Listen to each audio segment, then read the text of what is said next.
Hi, welcome back to our channel. Data science, AI, machine learning എന്നീ മേഖലകൾ ഇന്ന് വളരെയധികം ട്രെൻഡിങ് ആയിക്കൊണ്ടിരിക്കുകയാണ്. ഈ മേഖലകളിലെല്ലാം മെയിനായിട്ട് യൂസ് ചെയ്യുന്ന ഒരു ലാംഗ്വേജ് ആണ് പൈത്തൺ എന്ന് പറയുന്നത്. പൈത്തണിൽ ഡാറ്റനെ അനലൈസ് ചെയ്യാനായിട്ട് ഒരുപാട് ലൈബ്രറികൾ അവൈലബിൾ ആണ്. അതിൽ മെയിൻ ആയിട്ടുള്ള ഒരു ലൈബ്രറി എന്ന് പറയുന്നതാണ് പാണ്ടാസ് എന്ന് പറയുന്നത്. ഇന്നത്തെ വീഡിയോയിൽ എന്താണ് പാണ്ടാസ് യൂസ് ചെയ്തിട്ട് ഡാറ്റനെ എങ്ങനെ അനലൈസ് ചെയ്യാം എന്ന് നമുക്ക് നോക്കാം.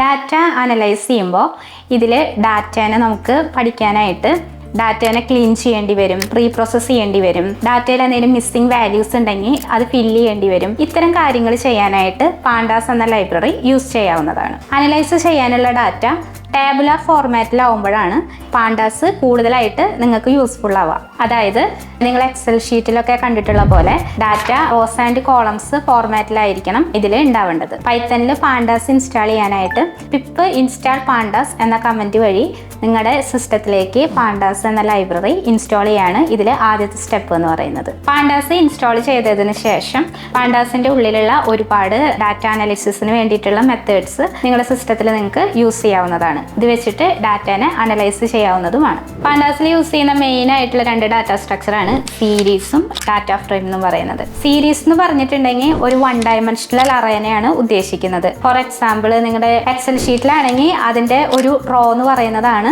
സീരീസ് എന്ന് പറയുന്നത് കൊണ്ട് ഉദ്ദേശിക്കുന്നത്. നെക്സ്റ്റ് ഡാറ്റ ഫ്രെയിം ആണ്. ഡാറ്റ ഫ്രെയിം എന്ന് പറഞ്ഞാൽ മൾട്ടി ഡയമെൻഷണൽ അറേനെയാണ് ഉദ്ദേശിക്കുന്നത്. അതായത് ഡാറ്റാബേസിലാണെങ്കിലും എക്സൽ ഷീറ്റിലാണെങ്കിലും ഉള്ള മൾട്ടിപ്പിൾ കോളംസ് ആൻഡ് റോസിനെയാണ് ഡാറ്റ ഫ്രെയിം എന്നതുകൊണ്ട് ഉദ്ദേശിക്കുന്നത്. പാണ്ടാസ് യൂസ് ചെയ്തിട്ട് എങ്ങനെയാണ് ഡാറ്റനെ അനലൈസ് ചെയ്യാന്ന് നമുക്കിനി വീഡിയോയിൽ നോക്കാം. നമ്മൾ എങ്ങനെ ഒരു CSV ഫയലിലത്തെ ഡാറ്റ അനലൈസ് ചെയ്യണു എന്നുള്ള കാര്യങ്ങളാണ് നോക്കുക. അതിന് മുന്നായിട്ട് നിങ്ങൾ ആദ്യം മനസ്സിലാക്കേണ്ടത് സീരീസ് എന്താണെന്ന് അറിയണം, ഡാറ്റ ഫ്രെയിം എന്താണെന്ന് അറിയണം. അപ്പോൾ നമുക്ക് കിട്ടിയിരിക്കുന്ന ഡാറ്റേനെ എങ്ങനെ ഒരു സീരീസ് ക്രിയേറ്റ് ചെയ്യണം, ഡാറ്റ ഫ്രെയിം ക്രിയേറ്റ് ചെയ്യണം എന്നാണ് ആദ്യം പറയുക. അത് കഴിഞ്ഞിട്ട് എങ്ങനെയാണ് ഒരു CSV ഫയൽ തന്നു കഴിഞ്ഞിട്ടുണ്ടെങ്കിൽ അതിൽ നിന്ന് ഡാറ്റ അനലൈസ് ചെയ്യുക. ഇത്രയും കാര്യങ്ങളാണ് ഇന്ന് നമ്മൾ നോക്കാം. ഓക്കെ, ആദ്യം നമ്മൾ എങ്ങനെ സീരീസ് ക്രിയേറ്റ് ചെയ്യുന്നതെന്നാണ് നോക്കുന്നത്. സീരീസ് എന്ന് പറഞ്ഞു കഴിഞ്ഞിട്ടുണ്ടെങ്കിൽ ഒരു 1 ഡയമെൻഷണൽ അറിയാമെന്ന് പറഞ്ഞിട്ടുണ്ടായിരുന്നു. അപ്പോൾ നമുക്ക് കിട്ടിയിരിക്കുന്ന ഡാറ്റകൾ, ആ ഡാറ്റ കിട്ടിയിരിക്കുന്നത് ലിസ്റ്റിലായിരിക്കാം, ഡിക്ഷണറിയിലായിരിക്കാം, അങ്ങനെ ഏത് ടൈപ്പ് ഇതിൽ വേണമെങ്കിലും ആയിരിക്കാം. അപ്പോൾ അങ്ങനെ കിട്ടുന്ന ഡാറ്റേനെ എങ്ങനെയാണ് നമ്മളൊരു 1 ഡയമെൻഷണൽ അറേയാക്കി മാറ്റുന്നത് അല്ലെങ്കിൽ ഒരു സീരീസ് ആയി മാറ്റുന്നത് എന്നാണ് നോക്കുന്നത്. അതിന് വേണ്ടിയിട്ട് ആദ്യം നമ്മൾ പാണ്ടാസ് ഇൻസ്റ്റാൾ ചെയ്യണം നമ്മുടെ സിസ്റ്റത്തിലേക്ക്. പാണ്ടാസ് ഒരു ലൈബ്രറി ആയതുകൊണ്ട് നമ്മളിവിടെ ഇൻസ്റ്റാൾ ചെയ്യാണ്. പിപ്പ് ഇൻസ്റ്റാൾ പാണ്ടാസ് എന്നുള്ള കമൻറ്റ് കൊടുക്കാം. ഇതിൽ ഓൾറെഡി ഞാൻ ഇൻസ്റ്റാൾ ചെയ്ത് വെച്ചിട്ടുണ്ട്. നിങ്ങളുടെ സിസ്റ്റത്തിൽ ഇൻസ്റ്റാൾ ചെയ്തിട്ടില്ലെങ്കിൽ അത് ആദ്യം ഇൻസ്റ്റാൾ ചെയ്യാണ് ചെയ്യേണ്ടത്. അതിനുശേഷം നമുക്ക് ആവശ്യമുള്ള ഫയലിലേക്ക് പാണ്ടാസിനെ ഇമ്പോർട്ട് ചെയ്ത് എടുക്കാം. ഇനി നമുക്ക് നമ്മുടെ ഫയലിലേക്ക് പാണ്ടാസിനെ ഇമ്പോർട്ട് ചെയ്യാം. അപ്പോൾ ഇമ്പോർട്ട് പാണ്ടാസ് എന്ന് കൊടുക്കാം. പാണ്ടാസിനെ റെപ്രസെൻറ്റ് ചെയ്യാൻ വേണ്ടിയിട്ട് PD എന്ന് പറഞ്ഞിട്ട് ഒരു വേരിയബിൾ കൊടുക്കാം. ഇനി നമുക്ക് ഒരു ഡാറ്റ വേണം. ആ ഡാറ്റനെ ലിസ്റ്റിൽ കൊടുക്കാം. ഇപ്പോൾ A = എന്ന് പറഞ്ഞിട്ട് ഒരു ലിസ്റ്റിലാണ് ഡാറ്റ കൊടുക്കുന്നത്. ഒരു ലിസ്റ്റ് എടുത്തിട്ടുണ്ട്. ഇനി ഈ ലിസ്റ്റിനെ സീരീസിലേക്ക് കൺവേർട്ട് ചെയ്യാൻ വേണ്ടിയിട്ട് PD.series എന്ന് പറഞ്ഞ് വിളിക്കാം. അതായത് പാണ്ടാസിലത്തെ ഒരു ഫംഗ്ഷനാണ് സീരീസ് എന്ന് പറഞ്ഞത്. അപ്പോൾ സീരീസിൻ്റെ ഉള്ളിൽ നമുക്ക് ഏതിനെയാണോ സീരീസിലേക്ക് കൺവേർട്ട് ചെയ്യേണ്ട ആ ഒരു ലിസ്റ്റ്, A ആണ് നമ്മുടെ ലിസ്റ്റിൻ്റെ പേര്, അത് കൊടുത്തു. ഇനി നമുക്കതിനെ ഒരു വേരിയബിളിലേക്ക് സേവ് ചെയ്ത് വെക്കാം. B = എന്ന് പറഞ്ഞ് സേവ് ചെയ്ത് വെച്ചു. ഇനി ബീനെ പ്രിൻറ്റ് ചെയ്യിച്ച് നോക്കാം.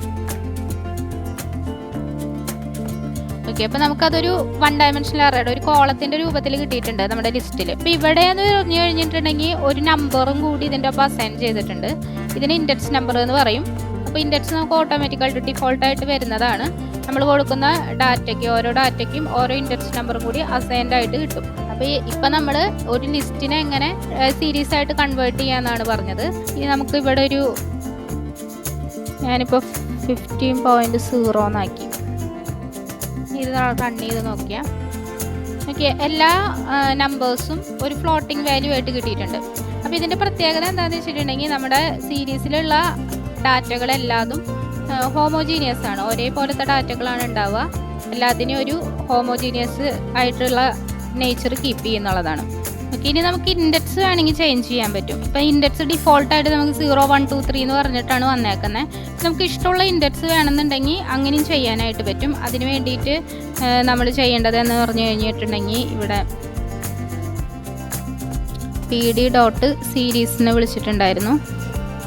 അതിൽ എന്നായിരുന്നു നമ്മൾ കൊടുത്തത് അതിട്ടിട്ട് കോമ ഇട്ടിട്ട് ഇൻഡെക്സ് എന്ന് പറഞ്ഞു കൊടുക്കുക. ഇൻഡെക്സ് ഈക്വൽ ടു അതും ഒരു ലിസ്റ്റിൽ കൊടുക്കാം, നമുക്ക് ഇഷ്ടമുള്ള ഇൻഡെക്സ് വേണമെന്നുണ്ടെങ്കിൽ. ഞാനിവിടെ ABCD എന്ന് കൊടുക്കുക. ഇനി വീനെ പ്രിൻ്റ് ചെയ്ത് നോക്കാം. അപ്പം നമുക്ക് ഇഷ്ടമുള്ള ഇൻഡെക്സിൽ വന്നിട്ടുണ്ട്. അപ്പം നിങ്ങൾക്ക് ഇങ്ങനെയും കൂടി ചെയ്യാം, ഇൻഡെക്സ് നമ്പർ ചേഞ്ച് ചെയ്യാനായിട്ടും സാധിക്കും. ഇപ്പം നമ്മൾ ലിസ്റ്റിൽ നിന്നാണ് ഒരു സീരീസ് ക്രിയേറ്റ് ചെയ്തത്. ഇനി ഇതുപോലെ നമുക്ക് ഒരു ഡിക്ഷണറിന്ന് ക്രിയേറ്റ് ചെയ്യണത് എങ്ങനെയാണെന്ന് നോക്കാം. അതിന് വേണ്ടിയിട്ട് ഞാനൊരു ഡിക്ഷണറി ക്രിയേറ്റ് ചെയ്യാണ്. പേഴ്സൺ എന്ന് പറഞ്ഞിട്ടൊരു ഡിക്ഷണറി. ഇനി നമുക്ക് അതിൻ്റെ വാല്യൂസ് കൊടുക്കാം. കീ വാല്യൂ ആയിട്ട് കൊടുക്കാം നെയിം, അടുത്തത് വാല്യൂ ഏജ് അല്ല കീ ആയിട്ട് ഏജ് കൊടുക്കുന്നു. ഡിക്ഷണറി കൊടുത്തു. ഇനി നമ്മൾ pd.series എന്ന് പറഞ്ഞിട്ടുള്ള ഫംഗ്ഷൻ വിളിച്ചു. അതിൻ്റെ ഉള്ളിലേക്ക് നമ്മുടെ ഡിക്ഷണറീനെ പാസ് ചെയ്ത് കൊടുത്തു. പേഴ്സൺ എന്ന് പറഞ്ഞിട്ടുള്ള ഡിക്ഷണറീനെ പാസ് ചെയ്ത് കൊടുത്തു. ഇനി അതിനൊരു വേരിയബിളിലേക്ക് സേവ് ചെയ്ത് വെക്കാം. ഇനി ആ വേരിയബിളിനെ പ്രിന്റ് ചെയ്ത് നോക്കാം. ഓക്കെ, ഇപ്പം എങ്ങനെ കിട്ടിയേക്കുന്നത്? ഇപ്പോൾ നമ്മൾ കൊടുത്ത കീ അതിൻ്റെ ഇൻഡെക്സ് ആയിട്ടാണ് കിട്ടിയേക്കുന്നത്. അതിൻ്റെ കറസ്പോണ്ടിങ് ആയിട്ടുള്ള വാല്യൂസ് ഒരു കോളമായിട്ട് കിട്ടിയിട്ടുണ്ട്. ആ ഡിക്ഷണറി കൊടുക്കുമ്പോൾ നമ്മൾ കൊടുക്കുന്ന കീ ആണ് ഇൻഡെക്സ് ആയിട്ട് പോവുക. അപ്പോൾ ഇങ്ങനെയാണ് ഡിക്ഷണറിയിൽ നിന്ന് നമ്മളൊരു സീരീസിനെ ക്രിയേറ്റ് ചെയ്യാം. ഇനി നമുക്ക് എങ്ങനെയാണ് ഡാറ്റ ഫ്രെയിം ക്രിയേറ്റ് ചെയ്യണമെന്ന് നോക്കാം. ഡാറ്റ ഫ്രെയിം എന്ന് പറഞ്ഞാൽ മൾട്ടിപ്പിൾ നമ്പർ ഓഫ് കോളംസും റോസും ഒക്കെ ഉണ്ടായിരിക്കും. അപ്പോൾ അതെങ്ങനെ ക്രിയേറ്റ് ചെയ്യാന്ന് വെച്ചിട്ടുണ്ടെങ്കിൽ ഒരു ഡിക്ഷണറിയിൽ നിന്നാണ് നമ്മളത് ക്രിയേറ്റ് ചെയ്യുന്നത്. അപ്പോൾ ഒരു ഡിക്ഷണറി ആദ്യം കൊടുക്കാം. ഒരു പേഴ്സൺ എന്ന് പറഞ്ഞിട്ട് തന്നെ ഡിക്ഷണറി എടുക്കാം. പേഴ്സൺസ് അതിൽ നമ്മൾ കൊടുക്കുമ്പോൾ ശ്രദ്ധിക്കേണ്ട കാര്യം എന്ന് പറഞ്ഞാൽ നെയിം എന്ന് പറഞ്ഞിട്ട് കീ കൊടുത്തു. അതിൻ്റെ വാല്യൂസ് ആയിട്ട് പല നെയിമുകളായിട്ട് കൊടുക്കാം. നമുക്ക് അതൊരു ലിസ്റ്റിൽ കൊടുക്കാം. ലിസ്റ്റിൽ ഞാൻ ആദ്യത്തെ നെക്സ്റ്റ് നെയിം കൊടുത്തു. ഇനി നെക്സ്റ്റ് കീ ആയിട്ട് ഏജ് കൊടുക്കാം. ഏജ് ലിസ്റ്റിൽ തന്നെ കൊടുക്കാം. 3 പേരാണ് കൊടുത്തത്, അപ്പോൾ 3 ഏജും കൊടുക്കാം. ഇനി പ്ലേസ് കൊടുക്കാം. പ്ലേസിനും 3 വാല്യൂ ആയിട്ട് കൊടുക്കുന്നുണ്ട്. ഇനി പേഴ്സൺസ് എന്ന് പറഞ്ഞ ഡിക്ഷണറീനെ ഒരു ഡാറ്റ ഫ്രെയിം ആയിട്ട് കൺവേർട്ട് ചെയ്യാൻ പോവാണ്. അതിന് വേണ്ടിയിട്ട് pd.ഡാറ്റ ഫ്രെയിം എന്ന് പറഞ്ഞിട്ടുള്ള ഫംഗ്ഷൻ വിളിക്കുക. ഡാറ്റ ഫ്രെയിം ഡിയും എഫും ക്യാപിറ്റൽ ലെറ്റർ ആണ്. ഇനി ഇതിൻ്റെ ഉള്ളിലേക്ക് നമ്മൾ ക്രിയേറ്റ് ചെയ്ത് വെച്ച ഡിക്ഷണറീനെ പാസ് ചെയ്യുക. പേഴ്സൺസിനെ പാസ് ചെയ്ത് കൊടുത്തു. അതിനൊരു വേരിയബിളിലേക്ക് നമുക്ക് സേവ് ചെയ്ത് വെക്കാം. a ഈക്വൽ ടു ഇനി ആ എനെ പ്രിന്റ് ചെയ്ത് നോക്കാം. ഓക്കെ, ഇപ്പം നമുക്കതൊരു ടേബുലർ ഫോർമാറ്റിൽ കിട്ടിയിട്ടുണ്ടായിരിക്കും. നമ്മൾ കൊടുത്ത ഡിക്ഷണറി എന്ന് പറയുന്നത് അതിൻ്റെ കീകൾ വന്നിട്ട് കീ എന്ന് പറഞ്ഞാൽ നെയിം, ഏജ്, പ്ലേസ് വന്നിട്ട് അതിൻ്റെ ഹെഡിങ് ആയി മാറിയിട്ടുണ്ടാവും. കറസ്പോണ്ടിങ് വാല്യൂസ് അതിൻ്റെ താഴെ വന്നിട്ടുണ്ടാവും. അപ്പോൾ ഡാറ്റ ഫ്രെയിം എന്ന് പറഞ്ഞു കഴിഞ്ഞിട്ടുണ്ടെങ്കിൽ ഇതുപോലെ ഒരു മൾട്ടി ഡയമെൻഷണൽ അറേ ആണ്. അതിൽ പല ഒരു സെറ്റ് ഓഫ് കോളംസും റോസും ഒക്കെ ഉണ്ടായിരിക്കും. അപ്പോൾ നമ്മൾ നോക്കിയതെന്ന് വെച്ചാൽ ലിസ്റ്റിൽ നിന്ന് എങ്ങനെ സീരീസ് ക്രിയേറ്റ് ചെയ്യുന്നു, ഡിക്ഷണറിയിൽ നിന്ന് എങ്ങനെ ഡാറ്റ ഫ്രെയിം ക്രിയേറ്റ് ചെയ്യുന്നു, ഇത്രയും ഭാഗങ്ങളാണ് നോക്കിയത്. ഇനി നമുക്ക് പാണ്ടാസ് എന്ന് പറഞ്ഞ ലൈബ്രറി യൂസ് ചെയ്തിട്ട് എങ്ങനെ ഒരു CSV ഫയലിലത്തെ ഡാറ്റനെ അനലൈസ് ചെയ്യാമെന്ന് പഠിക്കാം. അപ്പോൾ അതിന് വേണ്ടിയിട്ട് ഞാനൊരു CSV ഫയൽ സാമ്പിളായിട്ട് ക്രിയേറ്റ് ചെയ്തിട്ടുണ്ട്. അതിലിപ്പോൾ നെയിം, ഏജ്, ജെൻഡർ, സാലറി എന്ന് പറഞ്ഞിട്ട് ഒരു 4 ഫീൽഡ് കൊടുത്തിട്ടുണ്ട്. അതിന് കുറച്ച് ഡാറ്റകളും കൊടുത്തിട്ടുണ്ട്. അപ്പോൾ നമുക്ക് പഠിക്കാൻ വേണ്ടിയിട്ട് ചെറിയൊരു ഫയൽ ക്രിയേറ്റ് ചെയ്തേക്കുന്നതാണ്. അത് എൻ്റെ ഇതിൽ ഇവിടെ എൻ്റെ ഫോൾഡറിൽ കൊടുത്തിട്ടുണ്ട്. data.csv എന്നാണ് പേരുള്ളത്. അപ്പോൾ ഇതിൽ നമുക്ക് ഈ ഒരു ഡാറ്റേനെ ഈ ഒരു CSV ഫയലിനെയാണ് നമ്മളിപ്പോൾ അനലൈസ് ചെയ്ത് പഠിക്കാൻ പോണത്. അപ്പോൾ അതിന് വേണ്ടിയിട്ട് ആദ്യം പാണ്ടാസ് ഇമ്പോർട്ട് ചെയ്യാം. ഇനി CSV ഫയൽ റീഡ് ചെയ്യാൻ വേണ്ടിയിട്ട് പാണ്ടാസിൽ ഒരു മെത്തേഡ് ഉണ്ട്. അതിന് വേണ്ടിയിട്ട് pd.readcsv എന്ന് പറഞ്ഞിട്ടാണ് ആ മെത്തേഡിൻ്റെ പേര്. ഈ read CSV എന്ന് പറഞ്ഞ മെത്തേഡിൻ്റെ ഉള്ളിൽ സിംഗിൾ കോട്ടിൽ നമ്മുടെ CSV ഫയൽ എന്താണോ അതിൻ്റെ പേര് കൊടുക്കാം. അപ്പോൾ data.csv എന്ന് കൊടുത്ത് നമുക്കതിനെ കാണണമെന്നുണ്ടെങ്കിൽ അതിനൊരു വേരിയബിളിലേക്ക് സേവ് ചെയ്താൽ മതി. ഇപ്പോൾ പ്രിൻ്റ് ചെയ്ത് നോക്കാം. അതിനെ പ്രിൻ്റ് റീഡ്.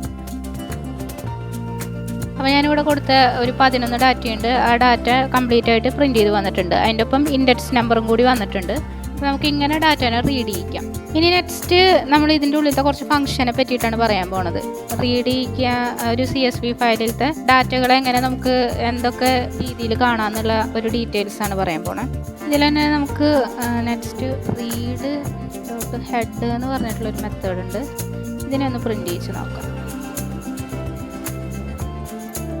ഇപ്പോൾ ഹെഡ് എന്ന് പറഞ്ഞപ്പോൾ എന്തായി, ആദ്യത്തെ വെറുതെ ഹെഡ് എന്ന് കൊടുത്തപ്പോൾ ഫസ്റ്റ് 5 ഡാറ്റകളാണ് പ്രിൻ്റ് ആയത്. അതായത് 0 to 4 ഇൻഡെക്സ് നമ്പർ വരെയുള്ള ഒരു 5 ഡാറ്റകൾ, ആദ്യത്തെ 5 ഡാറ്റയാണ് ഇവിടെ പ്രിൻ്റ് ആയിട്ടുള്ളത്. അതാണ് ഹെഡിൻ്റെ പ്രത്യേകത. ഇനിയിപ്പോൾ എനിക്ക് ആദ്യത്തെ 10 ഡാറ്റകൾ വേണമെന്ന് വയ്ക്കുക. അപ്പോൾ 10 ഡാറ്റകളാണെങ്കിൽ 10 കൊടുത്തു. അപ്പോൾ ആദ്യത്തെ 10 ഡാറ്റകൾ വന്നിട്ടുണ്ട്. 0 to 9 ഇൻഡെക്സ് നമ്പർ വരെയുള്ള ആദ്യത്തെ 10 ഡാറ്റകൾ വന്നിട്ടുണ്ട്. അപ്പോൾ ഹെഡിൻ്റെ ഉള്ളിൽ നിങ്ങൾ എത്ര വാല്യൂസ് കൊടുക്കുന്നു അത്ര ഇൻഡെക്സ് നമ്പർ ഉള്ള ഡാറ്റകൾ അത്രയും ഡാറ്റകൾ നമുക്ക് കിട്ടും. ആദ്യത്തെ ഡാറ്റയാണ് വരിക. ഇനി നെക്സ്റ്റ് ഒരു മെത്തേഡാണ് ടെയിൽ എന്ന് പറഞ്ഞത്. ടെയിൽ എന്ന് പറഞ്ഞു കൊടുത്തു നോക്കാം നമുക്ക്. ടെയിൽ എന്ന് പറഞ്ഞു കൊടുത്തപ്പോൾ എന്താ, ലാസ്റ്റത്തെ 5 എണ്ണമാണ് വന്നത്. ലാസ്റ്റ് 7 to 11 വരെയായിരുന്നു ഡാറ്റയിൽ ഉണ്ടായിരുന്നത്. ലാസ്റ്റ് 7 to 11 വരെയായിരുന്നു ഇൻഡെക്സ് നമ്പർ ഉണ്ടായിരുന്നത്. ആ ലാസ്റ്റത്തെ 5 ഡാറ്റകളാണ് പ്രിൻ്റ് ആയത്. ഇനി ലാസ്റ്റിൽ നിന്ന് 10 ഡാറ്റയാണ് വേണ്ടതെങ്കിൽ ആ ടെയിലിൻ്റെ ഉള്ളിൽ 10 എന്ന് പറഞ്ഞു കൊടുക്കുക. വേണ്ട, ലാസ്റ്റ് നിന്ന് 10 ഡാറ്റ ഇൻഡെക്സ് നമ്പർ 2 വരെയാണ് നമുക്ക് കിട്ടിയത്. അപ്പോൾ ഇങ്ങനെ നമുക്ക് ഫ്രണ്ടിൽ നിന്നും ബാക്കിൽ നിന്നും ഇഷ്ടമുള്ളത്ര ഡാറ്റകൾ പ്രിൻ്റ് ചെയ്ത് നോക്കാം നമ്മുടെ ഇഷ്ടത്തിനനുസരിച്ച്. അതാണ് ഹെഡ് എന്ന് പറഞ്ഞ മെത്തേഡും ടെയിൽ എന്ന് പറഞ്ഞ മെത്തേഡും കൊണ്ട് ഉദ്ദേശിക്കുന്നത്. ഇനി നമുക്ക് ഈ ഡാറ്റേനെ കുറിച്ച് കൂടുതൽ കാര്യങ്ങൾ അറിയണമെന്ന് വിചാരിച്ചോ. ഇപ്പോൾ ആ ഡാറ്റയുടെ വാല്യൂസിൻ്റെ കാര്യങ്ങളൊക്കെ കൂടുതലായിട്ട് അറിയണമെന്നുണ്ടെങ്കിൽ വിളിക്കേണ്ട ഫംഗ്ഷനാണ് പ്രിൻറ്റിൻ്റെ ഉള്ളിൽ. നമ്മുടെ ഡാറ്റ എടുത്തു, എന്നിട്ട് അതിൽ ഡിസ്ക്രൈബ് എന്ന് പറഞ്ഞിട്ടൊരു മെത്തേഡ് ഉണ്ട്. ആ ഡിസ്ക്രൈബ് എന്ന് പറഞ്ഞ മെത്തേഡ് വിളിക്കാം. ഇനി എന്താ കിട്ടണമെന്ന് നോക്കാം. ഓക്കെ, ഡിസ്ക്രൈബ് എന്ന് പറഞ്ഞു കിട്ടിയപ്പോൾ 2 ഫീൽഡ് ഉണ്ട്, ഏജും സാലറിയും. ഇവിടെ CSV ഫയലിലാണെങ്കിൽ 2 ഫീൽഡാണ് ന്യൂമറിക്കൽ വാല്യൂ ഉള്ളത്. ഇപ്പോൾ ഏജും ഉണ്ട് സാലറിയും ഉണ്ട്. അപ്പോൾ ആ ഏജും സാലറിയും ഉള്ള ഫീൽഡാണ് എടുത്തേക്കുന്നത്. ന്യൂമറിക്കൽ വാല്യൂസ് ഉള്ള ഫീൽഡാണ് എടുക്കുക.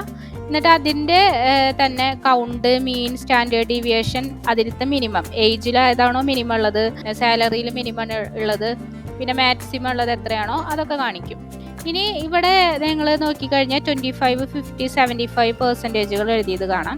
അപ്പോൾ അതിലെന്താണെന്ന് വെച്ച് കഴിഞ്ഞാൽ നമ്മുടെ മൊത്തം വാല്യൂസ്, ഒരു ടോട്ടൽ വാല്യൂസിൻ്റെ 55% എത്രയാണ്, 75% എത്രയാണ്, അങ്ങനെയാണ് ഇത് കാണിച്ചേക്കുന്നത്. അപ്പോൾ മാക്സിമം വാല്യൂ എന്ന് പറയുമ്പോൾ 35, അതിൻ്റെ മാക്സിമം, അതായത് നമുക്കുള്ള വാല്യൂസിൻ്റെ ഏറ്റവും കൂടുതൽ മാക്സിമം ആണ് 35 ഇവിടെ തന്നേക്കുന്നത്. ഇനി അതിൻ്റെ 75% എന്ന് പറഞ്ഞാൽ 31, അതിൻ്റെ 50% എന്ന് പറഞ്ഞാൽ 29, അങ്ങനെയാണ് ഇവിടെ വാല്യൂസ് എടുത്തേക്കുന്നത്. അപ്പോൾ ഇങ്ങനെ നമുക്ക് ഡിസ്ക്രൈബ് എന്ന് പറഞ്ഞ ഫംഗ്ഷൻ വെച്ചിട്ട് അതിൻ്റെ കൂടുതൽ കാര്യങ്ങൾ ന്യൂമറിക്കൽ ഡാറ്റാസിനെ കുറിച്ചിട്ട് അറിയാൻ പറ്റും എന്നുള്ളതാണ്. ഇനി നെക്സ്റ്റ് നമ്മൾ പഠിക്കുന്ന മെത്തേഡാണ് ഇൻഫോ എന്ന് പറഞ്ഞിട്ടുള്ളൊരു മെത്തേഡ്. ഇൻഫോ വെച്ചിട്ട് എന്താ ചെയ്യണമെന്ന് നോക്കാം. ഓക്കെ, ഇൻഫോ എന്ന് പറഞ്ഞു കഴിഞ്ഞാൽ ഓരോ ഫീൽഡുകളുടെയും എത്ര ടോട്ടൽ നമ്പേഴ്സ് ഉണ്ട്, അതുപോലെ അതിൻ്റെ ഫീൽഡുകളുടെ ഡാറ്റ ടൈപ്പ് എന്താണ് എന്നൊക്കെ കാണിക്കാൻ വേണ്ടിയിട്ടാണ്. അപ്പോൾ അതിനെക്കുറിച്ചിട്ടുള്ളൊരു ബേസിക് ഐഡിയ നമുക്ക് കിട്ടും. ഇനി നെക്സ്റ്റ് മെത്തേഡ് എന്ന് പറഞ്ഞാൽ ഷേപ്പ് എന്ന് പറഞ്ഞൊരു മെത്തേഡാണ്. അപ്പോൾ അത് കൊടുത്ത് എന്താ ഉണ്ടാവണേ നോക്കാം. അപ്പോൾ അതിന് വേണ്ടിയിട്ട് പ്രിൻറ്റ്, നമ്മുടെ ഡാറ്റയുടെ വേരിയബിളിൻ്റെ പേര്, റീഡ് ഡോട്ട് ഷേപ്പ് എന്ന് വിളിക്കാം. ഷേപ്പ് എന്ന് വിളിച്ചു. ഷേപ്പ് എന്ന് പറഞ്ഞപ്പോൾ നോക്കിയേ, എത്ര റോയും എത്ര കോളം ഉണ്ട് എന്നാണ് കാണിച്ചേക്കുന്നത്. അതായത് ഇവിടെ 0 to 12 റോസാണ് ഉള്ളത്. അപ്പോൾ അതാണ് ആദ്യത്തെ വാല്യൂ റോ ആയിട്ട് കാണിച്ചു. പിന്നെ എത്ര കോളം ഉണ്ട്, 4 കോളമാണുള്ളത്. നെയിം, ഏജ്, ജെൻഡർ, സാലറി എന്ന് പറഞ്ഞിട്ട്. അപ്പോൾ ആ 4 കോളം കാണിച്ചു. അപ്പോൾ മൊത്തത്തിൽ എത്ര കോളമും റോയും ഉണ്ട് എന്നാണ് ആ ഷേപ്പ് എന്ന് പറഞ്ഞിട്ടുള്ളത് വിളിക്കുമ്പോൾ നമുക്ക് കിട്ടാം. ഇനി നമുക്ക് കോളം മാത്രം കാണണമെന്നുണ്ടെങ്കിൽ ഇവിടെ കോളം എന്ന് കൊടുത്താൽ മതി. കോളംസ് ഉണ്ട്. അപ്പോൾ എത്ര കോളം ഉണ്ടെന്ന് നമുക്ക് കാണാൻ പറ്റും. ഇനി ഇതുപോലെ ഒരു കോളം മാത്രം കാണണമെന്ന് വെച്ചോ. അപ്പോൾ കോളം മാത്രം കാണണമെന്നുണ്ടെങ്കിൽ ഇവിടെ റീഡ് പറഞ്ഞിട്ട് നമുക്കുള്ളൊരു ഫീൽഡ് കൊടുക്കുക. അതിൻ്റെ ഉള്ളിൽ ഫീൽഡ് നെയിം ഉണ്ട്. അപ്പോൾ നെയിം കൊടുക്കാം. അപ്പോൾ ആ നെയിം മാത്രം നമുക്ക് കിട്ടി. ഇങ്ങനെ പർട്ടിക്കുലർ ഫീൽഡ് മാത്രം അല്ലെങ്കിൽ റോ മാത്രം, ഇങ്ങനെ പർട്ടിക്കുലർ കോളം മാത്രം നമുക്ക് ആവശ്യമുള്ളത് എടുക്കാനായിട്ട് പറ്റും. ഇനിയിപ്പോൾ ഞാൻ കൊടുത്തതിൽ പേജ് ഉണ്ട്, സാലറി ഉണ്ട്, ഇതിലൊക്കെ മിനിമം മാക്സിമം അങ്ങനത്തെ കാര്യങ്ങളൊക്കെ കാണണമെന്ന് വിചാരിക്കാം. അപ്പോൾ അതിന് വേണ്ടിയിട്ട് നമുക്ക് ഏജിൽ ഇപ്പോൾ മിനിമം കാണണമെന്നുണ്ടെങ്കിൽ റീഡ് ഓഫ് ഏജ് എന്ന് കൊടുക്കാം. ഇതിൽ എഴുതിയ പോലെ തന്നെ കൊടുക്കണേ, ക്യാപ്പാണ്. ഏജ് ഡോട്ട് മിൻ എന്ന് പറഞ്ഞിട്ടുള്ള മെത്തേഡ് വിളിക്കാം. ഓക്കെ, അപ്പോൾ ഞാൻ കൊടുത്ത ഡാറ്റയിൽ മിനിമം വരുന്ന ഏജ് എന്ന് പറഞ്ഞാൽ 25 ആണ്. അപ്പോൾ അതാണ് അവർ കാണിച്ചേക്കുന്നത്. ഇനി മാത്സ് ആണെങ്കിൽ മാത്സ് എന്ന് പറഞ്ഞു കൊടുക്കാം. മാക്സിമം വന്നിട്ട് 35 ആണ് ഏജ് വന്നേക്കുന്നത്. അപ്പോൾ അതുപോലെ 35 ഇവിടെ കിട്ടിയിട്ടുണ്ട് ആൻസർ. ഇനിയിപ്പോൾ സാലറിയിലാണെന്നുണ്ടെങ്കിൽ നിങ്ങളിവിടെ സാലറി എന്ന് കൊടുക്കണം. സാലറി എന്ന് പറഞ്ഞ് ഫീൽഡിൻ്റെ പേര് കൊടുക്കാം. ഇവിടുത്തെ ഫീൽഡാണ് സാലറി. ഇവിടെ എങ്ങനെയാണ് എഴുതി അതുപോലെ തന്നെ കൊടുക്കാം കേട്ടോ. സാലറി മാത്സ് കൊടുത്തു, പ്രിൻ്റ് ചെയ്യിക്കാം. ഓക്കെ, മാക്സിമം സാലറിയാണ് വന്നേക്കുന്നത്. അപ്പോൾ ഇങ്ങനെ നിങ്ങൾക്ക് ഒരു ഫീൽഡിൽ ഒരു കോളത്തിലത്തെ തന്നെ മിനിമം മാക്സിമം കാര്യങ്ങളൊക്കെ കണ്ടുപിടിക്കാനായിട്ട് പറ്റും. ഇനി നെക്സ്റ്റ് നമ്മൾ ഡാറ്റ അനാലിസിസിൽ തന്നെ ഡാറ്റ ക്ലീനിങ് എങ്ങനെയാണെന്നാണ് നോക്കാൻ പോകുന്നത്. ഡാറ്റ ക്ലീനിങ് എന്ന് പറഞ്ഞു കഴിഞ്ഞിട്ടുണ്ടെങ്കിൽ നമ്മുടെ CSV ഫയലിൽ ഒരുപാട് റിപ്പീറ്റഡ് ആയിട്ടുള്ള ഡാറ്റാസ് ഉണ്ടായിരിക്കും, ഡ്യൂപ്ലിക്കേറ്റഡ് ആയിട്ടുള്ള ഡാറ്റ. അപ്പോൾ അതൊന്നും വേണ്ടി വരില്ല നമുക്ക്. അപ്പോൾ അതൊക്കെ എങ്ങനെ കളയാം? മിസ്സിങ് വാല്യൂസ് ഉണ്ടായിരിക്കും. ഇപ്പോൾ എന്തെങ്കിലും ഒരു ഏജിൽ ഏതെങ്കിലും ഒരാളുടെ ഏജ് മിസ്സായിട്ടുണ്ടാവും. ഡ്യൂപ്ലിക്കേറ്റ് വാല്യൂസിന് റിമൂവ് ചെയ്യുക. അങ്ങനെ ആവശ്യമില്ലാത്തതൊക്കെ റിമൂവ് ചെയ്ത് ഒന്നുകൂടി ഡാറ്റ ക്ലീൻ ആക്കി എടുക്കേണ്ടിയിരിക്കുന്നു. അപ്പോൾ ഇങ്ങനെയുള്ള ഡാറ്റകളൊക്കെ നമുക്ക് റിമൂവ് ആക്കിയിട്ട് ക്ലീൻ ആയിട്ടുള്ള ഡാറ്റ വേണം എടുക്കാനായിട്ട് CSV ഫയലിൽ. ആ ഡാറ്റ ക്ലീനിങ് എങ്ങനെയാണെന്നാണ് നമ്മൾ നോക്കുന്നത്. അപ്പോൾ ആദ്യം നമുക്ക് മിസ്സിങ് വാല്യൂസ് എങ്ങനെ റിമൂവ് ചെയ്യാമെന്ന് പറയണം. അപ്പോൾ ഇവിടെ എല്ലാതും മിസ്സിങ് വാല്യൂസ് ഒന്നുമില്ല. ഞാനിപ്പോൾ ഈ എമിലി എന്ന് പറഞ്ഞിട്ടുള്ള ഈ ഏജ് ഒന്ന് കളയുന്നുണ്ട്. ഓക്കെ, ഇപ്പോൾ അത് മിസ്സിങ് വാല്യൂസ് ആയിട്ടുണ്ട്. ഈ നമ്മളിതിനെ യൂസ് ചെയ്യുന്ന ഫംഗ്ഷൻ എന്ന് പറഞ്ഞിട്ടുണ്ടെങ്കിൽ ഇപ്പോൾ ക്ലീൻഡ് ഡാറ്റ എന്ന് പറഞ്ഞു കൊടുക്കാം വേരിയബിൾ. അതിൽ നമ്മുടെ ഡാറ്റ ഉള്ളത് റീഡ് ഡോട്ട് ഡ്രോപ്ന എന്നാണ് ആ ഫംഗ്ഷൻ്റെ പേര്. ഇതെന്തിനാ യൂസ് ചെയ്യുന്നത്? അതായത് മിസ്സിങ് ആയിട്ടുള്ള വാല്യൂസിനെ കളയാൻ വേണ്ടിയിട്ടാണ് യൂസ് ചെയ്യുന്നത്. അപ്പോൾ ഇവിടെ മിസ്സിങ് ആയിട്ടുള്ള വാല്യൂ എന്ന് പറഞ്ഞിട്ടുണ്ടെങ്കിൽ ലാസ്റ്റ് റോയാണ്. അപ്പോൾ ആ റോനെ കളയാൻ വേണ്ടി റിമൂവ് ചെയ്യാൻ വേണ്ടിയിട്ടാണ് യൂസ് ചെയ്യുന്നത്. ഇനി നമുക്കതിനെ പ്രിൻ്റ് ചെയ്ത് നോക്കാം. പ്രിൻ്റ്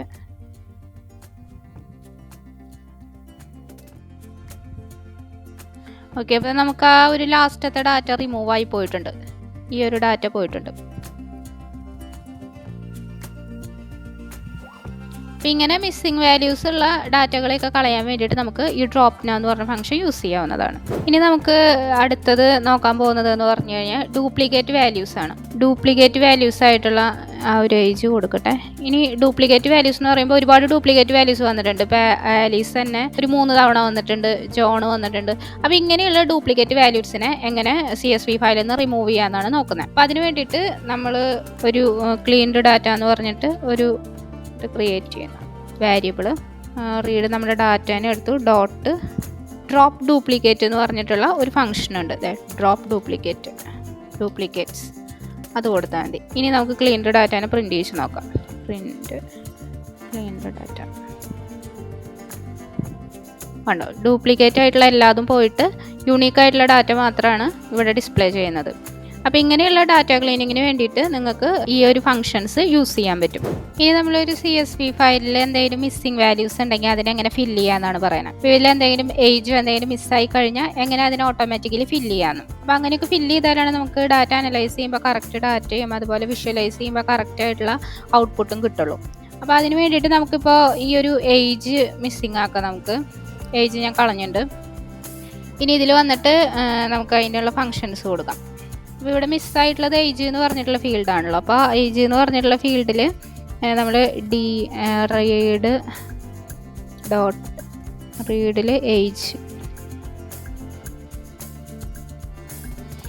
ഇവിടെ നമുക്ക് ഏജിനെ ന്യൂമറിക്കൽ വാല്യൂസ് അല്ലെങ്കിൽ ന്യൂമറിക്കായിട്ട് കൺവേർട്ട് ചെയ്യേണ്ട ആവശ്യമുണ്ട്. അപ്പോൾ ഇതിൻ്റെ ടൈപ്പ് നോക്കിക്കഴിഞ്ഞാൽ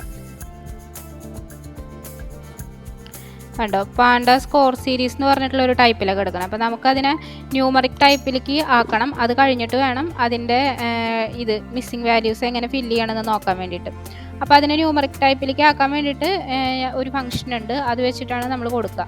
ഇതിൽ TF of age, ഇതിൽ റീഡ് ഏജ് ഒരു വേരിയബിൾ കൊടുക്കുന്നുണ്ട്. അതിലേക്ക് നമുക്ക് റീഡ് ഓഫ് ഏജ് എന്ന് പറഞ്ഞ് വിളിക്കാം.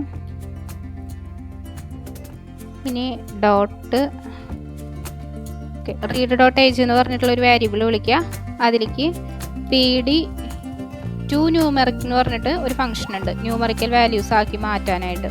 അപ്പോൾ ആ ഒരു ഫംഗ്ഷൻ വിളിക്കാം. എന്നിട്ട് അതിൻ്റെ ഉള്ളിൽ ഏതിനെയാണോ ന്യൂമറിക്കായിട്ട് കൺവേർട്ട് ചെയ്യേണ്ട ആ ഒരു ഫീൽഡാണ് കൊടുക്കാം. അപ്പോൾ ഇവിടെ റീഡ് ഏജ് എന്ന് കൊടുക്കാം. ഇനി ഇതിൽ എന്തെങ്കിലും എറേഴ്സ് വരികയാണെങ്കിൽ എറർ ഹാൻഡിൽ ചെയ്യാൻ വേണ്ടിയിട്ട് നമുക്കൊരു എറർ ഹാൻഡ്ലിംഗ് മെത്തേഡും കൊടുക്കണം. അപ്പോൾ എറേഴ്സ് ഈക്വൽ ടു ഫോറൈസ് എന്ന് പറഞ്ഞിട്ടൊരു മെത്തേഡ് ഉണ്ട്, അതും കൂടി വിളിക്കാം. കോർസ് എന്ന് പറഞ്ഞിട്ട് ലെറേഴ്സിൽ കോർസ് എന്ന് പറഞ്ഞിട്ടൊരു മെത്തേഡ് ഉണ്ട്, അത് കൊടുക്കാം.